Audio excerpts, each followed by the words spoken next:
everyone, welcome back to my channel Gitanjali Story Time in Manipuri. Ngasi su wari ma puraga lakjare adu ngasi gi wari sidi misi amthina haidi Mihat pasi amthina hatlamba amasung American tourist amana Mexico ta changaga manghibagi wari neba magi si thokdok se yamna nungaite aduga nupa macha si su yamna laik le su haiba yam honaba kanba nupa macha amne magi maming se Mark Kilroy kawe. Mark James Kilroy se Mars ki date 5 1968 ta pokpane Chicago Illinois da aduga masi laik le su yamna phai magi studies ta he was top adagi sports ta zu ko amna maze haiba aduga school gi awards mayam trophies mayam adumainaga managa win tawdana khotana mayam haidi ya maz model student ama oina mayamna consider tawe ade magi ki class 12 ki haidok pagi da mogi state daga mana 14th rank ka tareba aduga angang si yamna zo hotna bakanba ade ma se maina class 12 da mark am taroga aina score tawra phangmadagi di Texas ki top university malay Tarleton University State University hena aduda oina ma se ming chale medical tambage 1989 gi Mars yorok pasida huziki ste moi asai gi US ki college mayam angang chhatra sing se moi nami amna pamjaba spring break haina ama he phangi si je hapta ani muka thaiba sigi je mayam na every students ko moi gi college ki moi look forward to ba party to ba khot ba nungai ba college ki suti thaba matamne adai se moi sing je mamana ba moi close friends moi mari malai moi se decide to res maina spring break ki se Mexico gi da moi gi border da yama pham na nungai bam lei astai da chatlaga party to se khose na decide to re aduga decision lori se moi mamana ba mari se everyone kanu yaung na mark Kilroy yaung na everybody was in the early 20s ko loina chahi kun haidi chahi kun plus kitang sudanga riba satra ngatane moi singje decide tawraga south of Mexico moi gi sigi south of Texas toward Mexico border se sidai da lae James ka moi mamana ba singsina huziki south padre gi resort lak baje March ki date 11 1989 dane ade moi no mi se party tawdana chadana thakdana nupi mayam ga thengna dana the beauty pageant ga tawramaga mayam singdo do nungai party tawre nongdang bok party se aroi bi tawraga nongalam dai da hale dei moi je ngahak tumaga hawalaga ayuk tagi brunch tagi hawgreba mimosa dagi ade cocktail dagi thakdana khotana ade moi se decide tawre saina kano da Brownsville haina moi gi ste town ama leibani si just border of Mexico ne asi dai sida footbridge ama lei adagi footbridge lalaga into Mexico gi aduga town sina Motamoras ko ba town na malay ba si town se pura whole night party bar open noi ba mapham ne ba somna harabada India gi haraga na Goa ka haitare ne where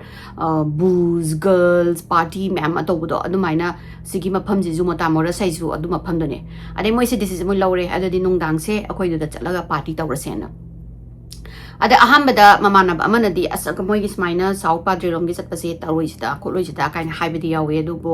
moina haise asla ok mi mayam lo incha nai sidi khoi ngarang thengna ban pising do adu deida chatkani haibani khotpani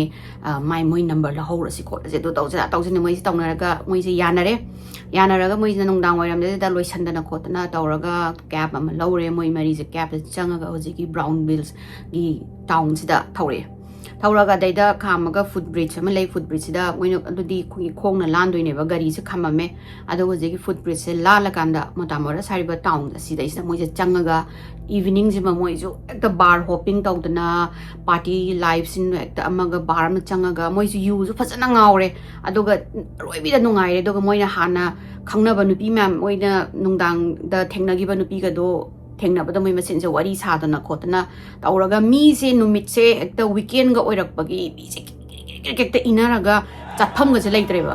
ade moi je pung je thengjale pung amaga makhai gumba taslak tore adodi hallasi khotla je sigi party je non stop ne doga crowd sing ju adum sum matam je sum kano tore ni spend tore ngai rowdy oi bu sadum henjale numit di uchina china kaimbu tawdre aduduga moise kanoga moigi resort to yogudaga nungaleba adagidi ngarang nupi thengnabdo to samoi du hamung ngasi nungdang amuk lakni hai chatluzira kholuzira moi se tawre adagi James sina ma de chatning bas ma se kitang chatning dre ko mana ngarang yo wai mi khutsinam dawe ngasi ju ngarang irai nungdang ngasi di thangja du mathakta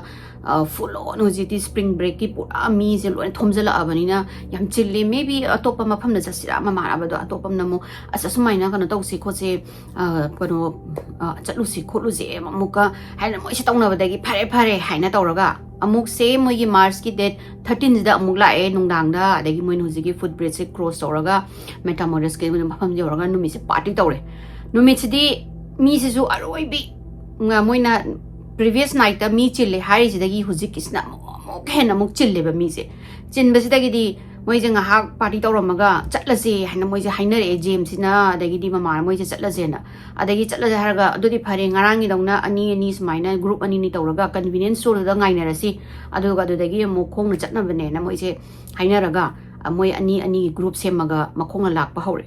Bradley ga brand ga sina hana yawre ba moi jina lit pa nang khongraba aduduga Mark ga Bill ga na mong maning da mong tahore ada maning smaina dum tahobe satlingai sida Mark sina nupi ma uyeba nupi se mana moigi hana beauty pageant ga thokpa hamba moina lakpa numit da nungdang da thengna ba nupi se oiba da mana ai si ekoi aina nahan kan taw nupi du ne ai hayam ta hairuge law na mabani se yu zu ngawre ko moi je loi na moi mari mag loi ngawram ne lu da lai ba mi sing ju loi na ngawrabani ko adagi nungdang si ju moi ju ahing di pung kanu tasala bane pung ahum tasale no ngalak tore haina moi su tholak pane ba du pung sai gi James na nupi do ubu da ma changu je na Bill ga mabani se la ga Bill na nga kitang laptak na lepaga nupi sina car magi manakta lepa leraga Bill ja changaga ma nupi siga wari sanaba sida khanu ga James ka nupi siga ada Bill se ma se kanu changninga ba wa koi gi number 1 tawninga ba adagi di mana karai to tawji gi mafam su mi chen ba lai tab sida eli ma lai go haidi smaina theki bagi building gi koi corner ga lai ba eli ma koi gi lerak macha adai da ma se changaga number 1 se tawraga ma se tholak pa se mana halak pa sida James se lairam dare adai ma se dai ko ti James haina kan mana dai James ta ma se thamma moi da na adai ma se na kaino ma ju bu aina washroom do aina smaina bathroom changoi ji bu makayam kuibno ma na ai ngairam dre si bo na ma se yengi nupi du ju lairam dre the James ju lairam dre adai mana pa ma dai da phana ma ju koi chatna dai da mo bar khuding mo mana hana changu ba bar da mo changaga mo yeng khole to bus ma se phang da badagi am sumna kanda ma mana ba ani ma ju ngai moi phana koina ngai ra le ado dagi di chinna moi se ngai thi ba ba thi dagi bill china phang da badagi mana khali jina maybe ma do nga tang kui bu da ngai ngam da na or for some reason sai moi gi kano da footbridge ki da lairamani ado do ina mu chatlage na ma se footbridge ke tana lai lag matam sida kano ga Bradley ga brain ga lepaga lairamba jamana pap changaga James la ba natro ai ma kano ma do ai mamang kan torom bane aina kai washroom da kana saina ma pan thok pa changi ngai da lairam dai khotare ma la ba na trakai legi so kananda ani jina lakten na khoi ngas ai dei no yani ngai ni kai dawra bano na adagi moi singje nga hang khol kai dawra janu ni ma gon kai chakram no na kai da hogi khot ke na hangba Bill na hai je ma do ngas han mana tang drama thoi da lak panung dang da no pi ma thengna ba do miss thok bi adu dogi aduga wari sana hogane da ai nga hak tang ai minute manga bu phar moi aina kano changoi do tholak pa ma lairam dre na hai da moi na khalle ma do maybe ngai bangam dre na trakhoi je thiba phang da na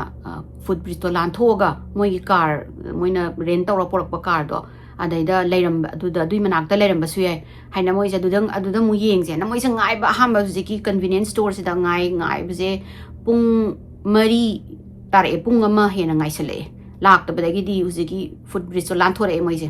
lan thora ga moi gi car ta moi bokhanda James da ngai lairam ga draina babab se la moi na babab lak pusita James su lairam dre car manak ta adai moi na khale James su lairam dre ma si karai chakrab ja no na matam do di mobile phone ka ha bi do laita bani na khangnal moi anam bana rely tong nai haina gi ba time mafam da ngata ne ba adai moi na khalle ma do nupi du na mai hotel da ga chasi kai na ya da na chalam ba zu yai akoi jo phana koi na ngai re or je de mi ma'am spring breaker lak ba je US ta gi lak pa tourist 15000 tourist la hai bu ji ki metamorphos ki mafam je ada mana maybe uzik mi ju dum chin la lai bani na hotel khoi gi resort da kano taurase chatlase mado nupido ga resort chatlamane na moisu kaidodoino khangdadana phana koina ngai ramaga pung manga ka makhai yuki manga ka makhai tarakpa saisida moisi resort ta hale moisu ware ko nungdang je yu tai tha oi ngawi ga ada moisina for some reason moi do haidi wara bra karino mark to mai ka da leibra khot price moisu yeng de da dum tumgre moi jing je ayuki pung tara makhai tara ma thoi ta ba ais ta hagole hagolaga moi saina mark to umtangi uslo kholisilo na moi gi mark ki mai gi room sida thong then ba sida thong ja hangdok tre adai moina ka moi gi ki leina ba jing longna ra hangto kan da marks mai gi ka da leim dre ada ka da leim da da moi se aham di nga kitang moi worried pudi oi de ko moina ai je spring breaker ni hotel da nupi do mana pora aga di nupi do ka da maybe nupi do gi ka da ma leiram ba su yai mana halaktri sin di khot pe je khalame adagi sum kaim bo paw phone moina changaga smaina mark Kilroy gi phone khoi gi message thamambra lakpra khopra na hangbase moi ngai na lakti khoten to budagi sum thengjala aga nungdang oiram oisala aga marks gi amata paw amta phangak ta badai di moi je pakhale pakhalak badai moi na sidi akoi je moi mark ki family da jo haira se duga moi gi local gi police ta amuk tak moi ji ki brown kano na moi na lai ba south padre gi sida gi police da jo mu haira se khola se na du mana decision lauraga inform dore police ta hamba inform to was the urgency kaya u de ba police tagi police na hai je sumaina spring breakers sing la ani adagi uptaina you ga drugs ga mix tawrani aduduga kai no kachin ko ya amana traga kanai mayum do no ta le ramani adagi mayam na missing oire haina complain mala ani report la ani de police sing na resource thada dana koi ti dana yengurani adu phi pangdre na haraga phangakanda natraga saida tummaga tara leramba drug ngauraga yu ngauraga adagiri adu natraga na koi gi kano mathanda kano toraga laksaba gyan tarakanda halakpa adugo mayam taweba aduga marks na adugi just time frame haitare ne moi gi ziki spring break ki kano je time frame je asida lakpada marks na 68th missing person gi lakpa report to ba lakpa oileremeba ado 68 is mamangi du zo asaida lerame yes faida ta lerame yes maina accident ho ye du to ye da to ye to raga hekta leramba ada policing jina kaya mati ji ngo hayeng la kadre ngo hangchi la kadre ngo na sai sum taw leiba khopa adu bu ma ki family ma gi uncle ama senator gi dagi moi gi set leiba jani yamna chawba position ko moi gi senator ai se adu duna sumaina mark Kilroy do kano tawre missing oire paw amata phogdorok tre ma tawbum di thoini ma tawrok tre aduga moi koina Mexico gi zigi gano sida Brownsville amasung kano gi Brownsville gi police aduga Mexico gi muina hamgoida haibada su kaimbo adum liri tawraga process tawdre na tawbudagi di pressure la sumna kanagi moi gi authority dagi mark Kilroy gi do thizalona adagidi policing je amuk kitang amuk thabak moi saigi missing report ki thiba je amuk kitang khongyang jale metamoros ki moi surrounding se yam kana safe oiba mafam dinate adubu jigi moi party tawum gi town se asi kitang khak mayam lakbagi khara khak adum goi gi security gumba leiba adubu ahing ayogradi moi gi da guard oisno security leiba singdo adum dwindle down tawre ba medi mi singdo kaya kanu torok tabdo adu hedi guard lerak tabdo aduduna crime aduga of course sujiki metamoros mafam da youngster mem laini aduna moina ganja ni khangde drug ni khangde yu ama any oibase adum adai de leibo cartel mayam drug ki dealer mayam kai mayam singsina la aga provide tawba aduga amung su crime gi su thokpagi su adum problem leiba dugumba mafam neba adugo youngster sing di aduguna deba moi di party tawbuduga moina nisa nungsa tawra nungai doido adu khatani moina khali dodi US ki marshal lae laga moi gi Mexico ki police uji ki metamoros ki daida changa ga haire sumaina American citizen amani it's more in 24 hours ma hojik thiba phangri se noina sumaina action lakotri se kai no kholi no do non senator gi ma gi nephew ni adu ni tawdana moi se khara pressure pi bedagi di Mexico gi moi police ki authority and policing masung authority sing sina wow tawre ba di promise tawre wasa haide sumaina koi soidana mark Kilroy se hen na kano resource hadaraga thiba hauranena mark Kilroy se dum thiba phangak tabadagi di Mexico gi moi authority na hai se mark Kilroy se koi drug related violence gumbada maje bhai kano aduda adugumbada maje kano hai tare lang thuruba natragana agoi robbery da violence koi gi hurana ba hona bada mi do asoka pan thon ba adugumba oiba ya oiramba su yain hai adubu lit amata phangde ba adi numitu da karai kamai tawno hana adai gi adugi matam da su CCTV kaina leibu kai su phasana street ka pan ba kai se it was very rare ko lai tapnina Mexico da su oire aduna moi se karai da kamaina makhong se tawdoino na adi mai makhong li doino se khangdre aduna last ma me gi mamana ba ngasai gi ahum do adu zum amo moi na su da suspect ko na ga thame ba moi ahum na ga sumaina aran ba ma tawraga je kano se mark se moi na asok apan tholaga moi machin thiri bra kai habagi moi gi polygraph ka lawdana khotna moi gi questioning je pachana tawe adu moi ahum di adum na hai asumai na koi tawna te we got separated aduni last night to tawi eduga adugi mamangi banumi to zu adum same akoi ni lapone dugu nupi ure hoda nupi duga amuk thigat matamda nupi je maji mai je sagi mark ka wari sanabdi horaga bilzina kanano kai mamin ka wi kholis amata khangdreba adagi moi adagi di phare hamna moina karamaina makhong lini na tawsida hypnosis ki moi asigi pambai je sejanaraga ai karigumba akhoi gi brain sida ugi ba pot se koina subconscious mind da loina layeba laybase hypnosis kan toraga hypnosis toraga hujigi therapy sina nangna kari ui khole habase phajana amu khoi gi mayek seng na khoina ugi base adugumba tawbagi scientific ki method ama lay adu do mu sejana ni haina moi ahum se amuk hypnosis ki tham ta tawba hore team ama seme aduga investigator singsina mai magi informant singsida questioning se deep questioning tore smaina US amagi citizen aduzu political gi connection laiba ama mangre habse muida su yamna pressure da sauna lerapani moi je questioning jana tawe adagidi ngasai gi moina pirakpa source dagidi tip singsida amuk thiragana hekta mai gi litim ta phangdaba adagidi mark ki photo mai gi description kai kai singje every jail and hospital da pireba haidi soidana police na ka bharaga jail thamurabra natragana nadana hospital laga leirabra haibagi adubu magi kano lead se amata thiba phangdre mamana ba ahum dogi mogi hypnosis tobagi da moina exactly karam kanda kano se mark se mangi bno karam kan kamaina disappear togi bno haibudodi moise phajana haibangamdre mamana ba ama kano ga Bradley ga brain ga dodi moidi ani do samaina party tawruba kholuba moina changuba charuba kholuba loina manai moi ahuma adu doga moi ani chatlaga moi di gift shop ta ngaire leire khotle haina adu maina adagi bills na maga kanuga mark chatmina banina bill gi taw sida bill na mana magi hypnosis sida mana haidi man hana khangdaba information khara amamu mana mu share tawre bill na ubase moi course of the night ko moi da party tawda moi de loina di yudi loina sutangawromni ko mana ubase hispanic nupa ma hai hispanic hai di khoi gi mexican gi sak chang bajaba meeting se mexico gi se hispanic hai ko hispanic ki nupa oi gi ama khoi gi blue gi plated oiba t-shirt ko gi men shirt ama litpa ama aduga magi mamai sida scar a chauba ma lei hana hai mana mark gi manakta mark se mangdringai gi mana phatlauna sai eli da changdringai da nupa se changa mark ta wari sanaba ma se ningsangi eba recall to ri je mana nupa sina changa aga hujiki hispanic nupa sina changa aga mark da hey I know you from somewhere don't I and mana hai habidi aina nang masak nang ga iga thengna gare handi nang su ningsang bra kaina ga hangda du maina aduga mana hai je mark dudi mana kari khungno haidi ma khangaudre hana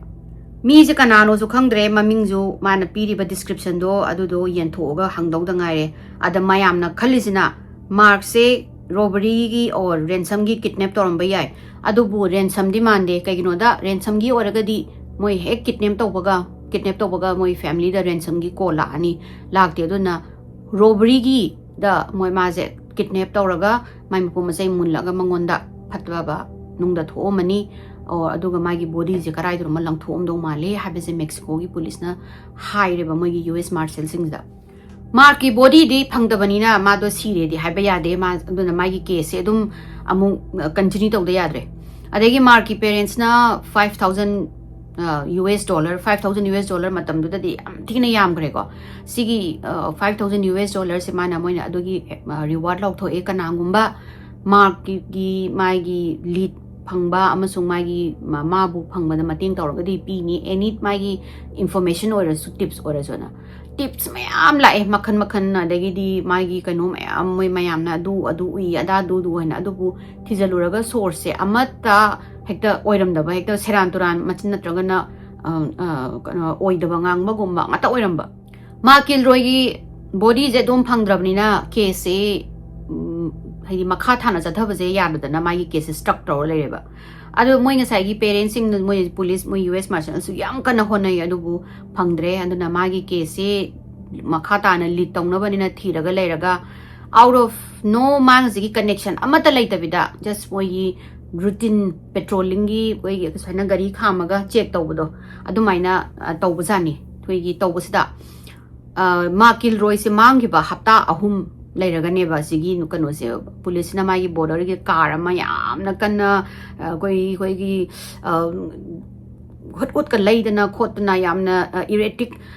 kano tawraga driving tawraga lakpa sita khamo na police moi Mexico gi police na khamo kholona tawbada yadadana moi sigi barrier ga thugaya thawgibagi police na ka tanadana tawbagi ama thogdo ama thoeba thogdok se April gi tang ama 1989 na thokpani police na maje fajana tanare pursue tawre aduga ngasai gi driver sina mai gi truck se secluded oiba ko area koi ching mandong na tawba farm amada maje gari se khamaga nupa se load ke tawba sida police na duna maje phar erba maje moina police tanarakpane tawbane moi se tain tawraga phare nupa se police na check tawre ma area se nupa se pharaga mana se jelai se kai gino na ye mana check tawba sida police na phangba mise kanano moina khangba mise hojiki farm se moi Mexican gi yamna infamous oiba drug lord ama lei ma se khoi gi cult kumba occult kumba lining ma khopada khara kano tawba occult thai tare ne adugumba tawba ma adugum khoi gi drug lord ama da magi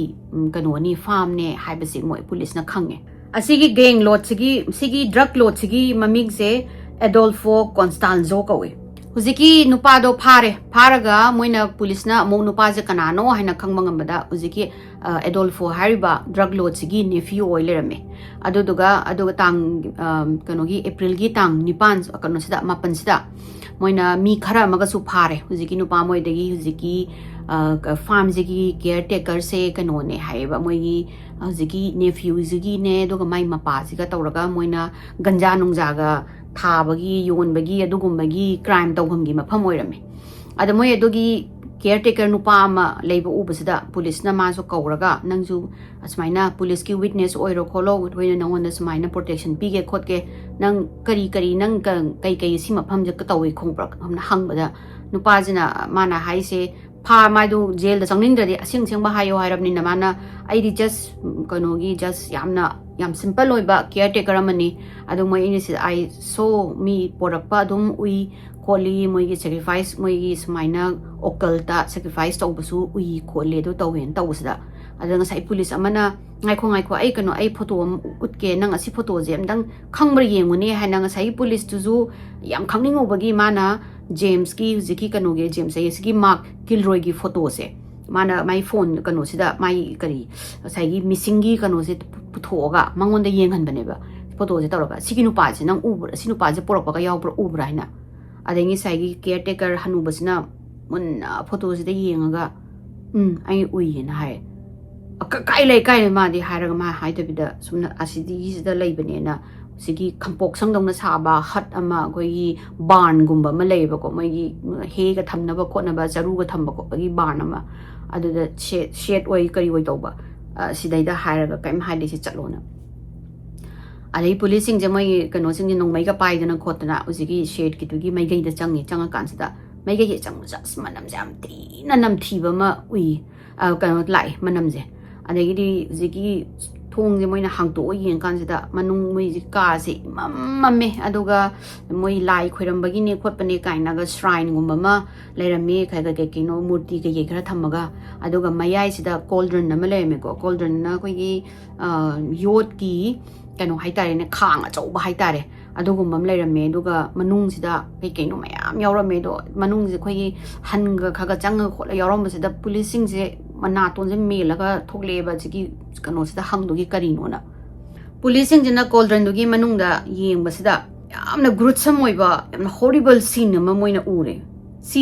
most ꯁꯤꯅꯤꯌꯔꯒ ꯗꯦꯔꯤꯡ ꯑꯣꯐꯤꯁꯔꯁ ꯃꯌꯥꯝꯗꯣ ꯃꯣꯏꯐꯧꯗ ꯁꯤ ꯎꯕꯗ ꯃꯣꯏꯕꯨ ꯊꯛ ꯊꯛꯅꯦꯕ ꯀꯤꯕꯗ ꯉꯁꯥꯏ ꯄꯨꯂꯤꯁꯅ ꯐꯥꯕ ꯀꯩꯅꯣꯁꯦ drug ꯂꯣꯗꯨꯒꯤ ꯅꯦꯐ꯭ꯌꯨꯒꯤ ꯃꯃꯤꯡꯁꯦ ꯍꯔꯅꯥꯟꯗꯦꯁ ꯒ꯭ꯔꯥꯁꯤꯌꯥ ꯀꯧꯏ ꯑꯗꯨꯒ ꯃꯥꯁꯦ ꯐꯖꯅ ꯁꯦꯕꯥ ꯇꯧꯔꯦ ꯄꯨꯂꯤꯁꯅ ꯁꯦꯕꯥ ꯇꯧꯕꯁꯤꯗ ꯃꯥꯅ ꯀꯟꯐꯦꯁ ꯇꯧꯔꯦ ꯃꯥꯁꯦ ꯑꯦꯗꯣꯜꯐꯣꯒꯤ ꯒꯦꯡꯗ ꯃꯥ ꯃꯦꯝꯕꯔ ꯑꯃꯅꯤ ꯑꯗꯨꯒ ꯃꯣꯏꯅ ꯁꯨꯃꯥꯏꯅ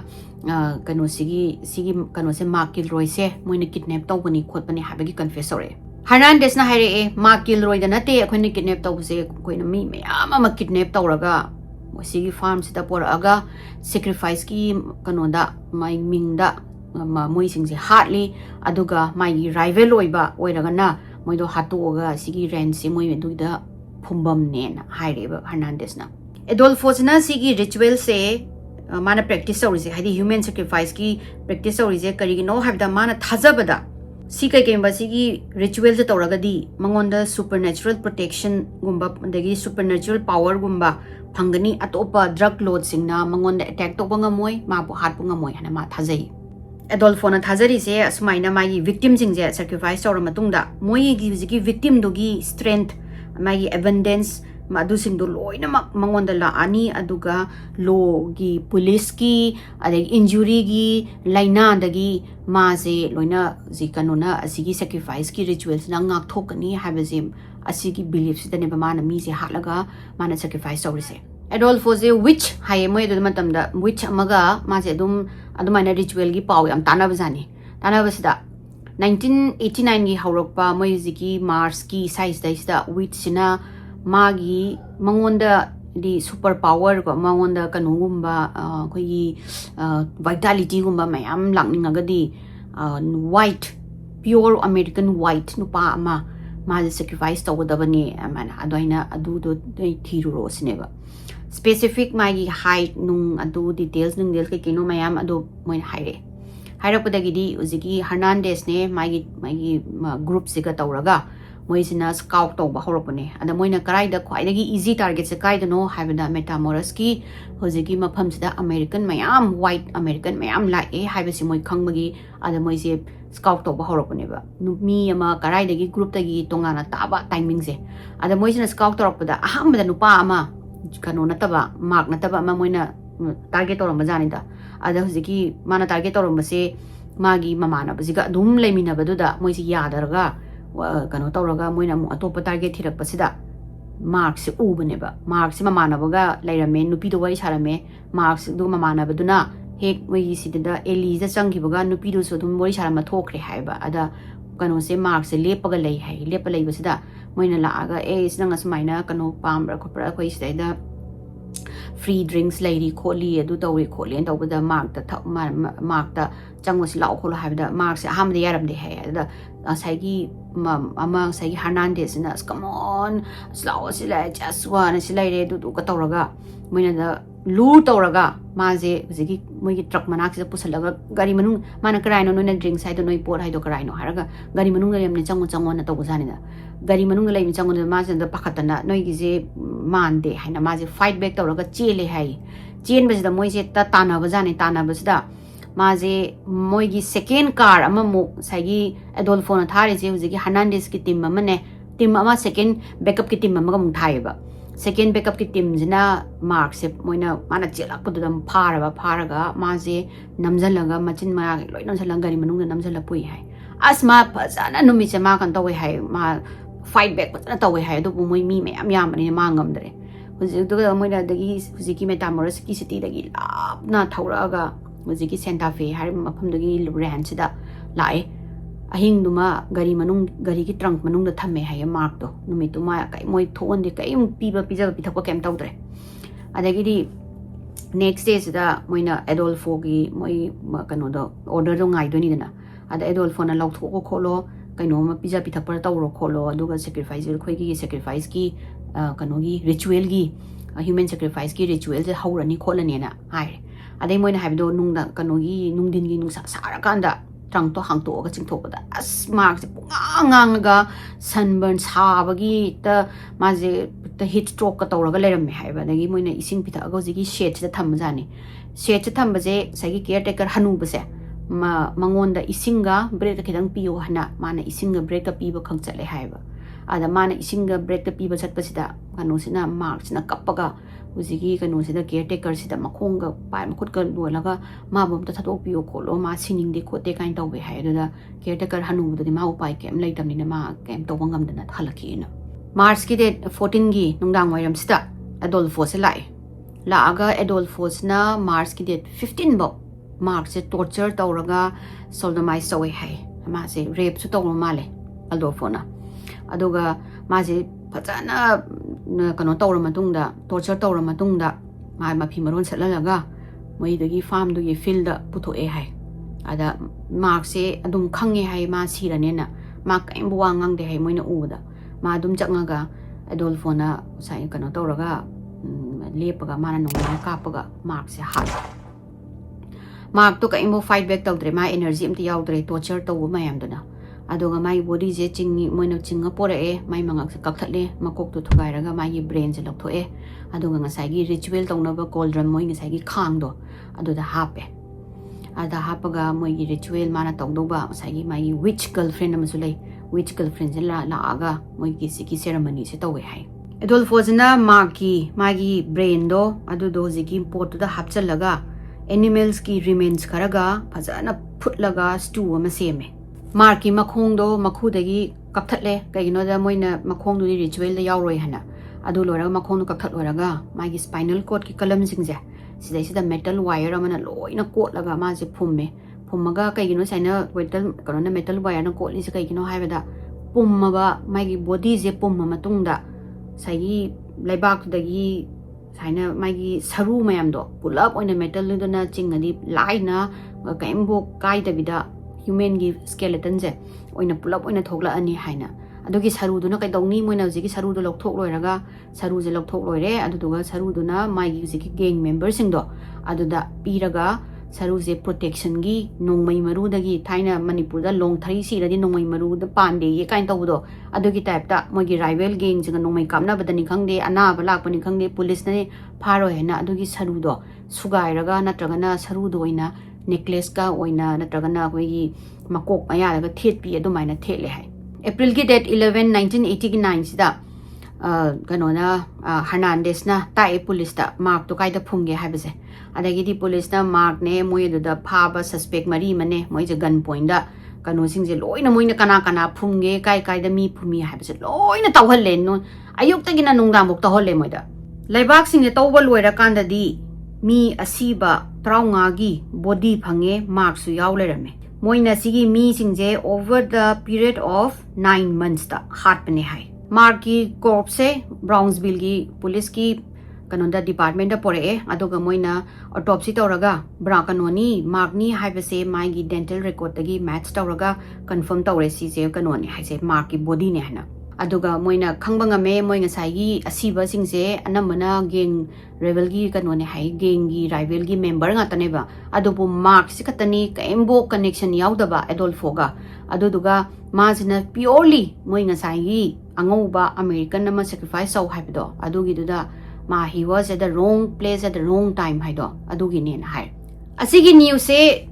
ma Kilroy gi family da yawda di mama do de wan thare tabada adi ma haina makhong kapthat pa ma torture to ba sodomize so bi ba khot pa ma gi brain do phutla khotla nga sai gi coldrum na yawram bu ju kano gi brain ne ba ma ki brain ne aduga yen gi makhong khara dagi di kano gi haudong gi kaleja kai kaino aduga mix tawraga lai moi gi sai gi ritual la season ba pot ne adumai tawro me habda di ma ki mama do di machanupa ngone 20s da laiba 21 year old suriba college kada ngari machanupa adudubu adumaina hatle habdi dum wan thare ma hospital daga like nei hai marki murder gi matung dagi di Adolfo je mayam gi international attention je mangonda loina shift tawre mayam na maya high mogi pressure atopa country dagi pressure lakpa mayam dana Mexican government sida moina lauk tho e habdi Adolfoze Paraga, my remaining cult members in the zoo, Justice the Poraknaba, Adolfo the zoo, James Hatpa, Amazon man atopa me, murder with Justice Tawanata, Mayamgi, Pressure the gi, Moitantane, Adolfoze, Mana Hairize Magi, Mana Mise, Makan locations, among the pull up like Tiba. I did hong a labor in a policing the Mazakoitantana with the worry. Adobo. Finally, maze sigi mapam sida lay haibase police na magi hana member amagi tanaraga yenga kanda moina khangma ngame asmaina American dollar na daina pot laiba sigi nupa se la I khotli haina ekta police se aroi bi moi gi kano je thado obni ko moi gi spy mem je thado kanda Adolfo je locate to bangame May gi date 6 1989 da police mayam sina building asai gi Adolfo na laiba building se loina surround tore aduga ngasai Adolfo sina police na surround to bose magi win kanogi apartment gi thongnaw dagi ubadagi di kaim hairam dana man hekta nongmai je kaptharakpani police ta aduga magi duda lotlaga leiba araiba nongmai kai kai se puthoga mana loina magi duda leiba mi atopa member khar leibdo tawra kapo kholona kaphale dagi di mana sanagi coin sai adune paisa se asi mayam je dollar mayam je thongnaw dagi ga chai thai mayam da la ga loina yomjalaga ma chin gi ba ya ba nai ba adugo police na loina surround torom ni kanam bu changandre udagi di ma ju nongmai do kapa sumna kan dagi loina ma di lot lamne phajana sumna lo hadi mana police hen singa bani na lai bani na nongmai ju immunization ju mem le hodre ba mai gi immunization je loira pa matam dadi ma khange hoje police ma surround torani ma pharani ma torture tawrani haibase ma adugi kibagi mana hujiki magi member amada mana haise aiga magi mai sai which girlfriend se sigadi police ki kanoda makhut chalhanganu moi police na changak tringai da nangna akoi ani je har kadabani sini sai cult member adudi member na hai ai ngamoi khoron tawda marchna Adolfo na khupang na thai hai nangi na thongni kana ina cult ki leader ama oina aina nangi guru ama oina nangi leader ama oina aina haibasi yaw kholu noidi roina surrender taw adubu aiga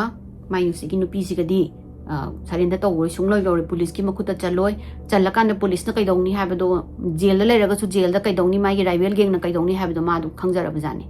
adai ngasai gi kaino duna member duna man lauraga mana haibado makhong paira khoirame ani maksigi nu jigi Adolfo ga mai gi girlfriend jigi adudoga mai gi machine gun na moi ani maksano moina kapaga hale by the time police na loina surround tawraga moi girl ki member sing do pharaga yorokpa matam nadi Adolfo ga minus agi which girlfriend do siraga lerame police na atopa lehoriba remaining gang members sing do loina pharaga moi do trial tawre trials da police na moi sing je loina mak moi gi crime sing do gi masagi 50 to 65 years ki kanopi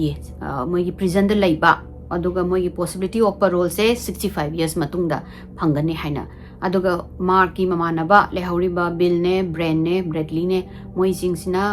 wish tawbodo no kainona mark tuna numitu da chaning de na haibadu da chalhaudraga di sigi thawlo se thoi haina hauji phawba moi forgive tawjade hai every year moina dum mark sibagi moi gi numit se adum moina kano tawbodo khoi gi memorial gi service machama amadum tawraga moina wish tawbodo haibadi ngahaki angang oibagi pakhangi ngaki nisa gi nungai na ba hotna bada adumaina chatloraga punsi mangbado thohaning de haina adumaina moina hanjana awareness mempi mayam ai wari je saidlo sanjarage mayam na gi wari sinungai ragadi like to view share to view subscribe to view matangi wari do thingnarsiko bye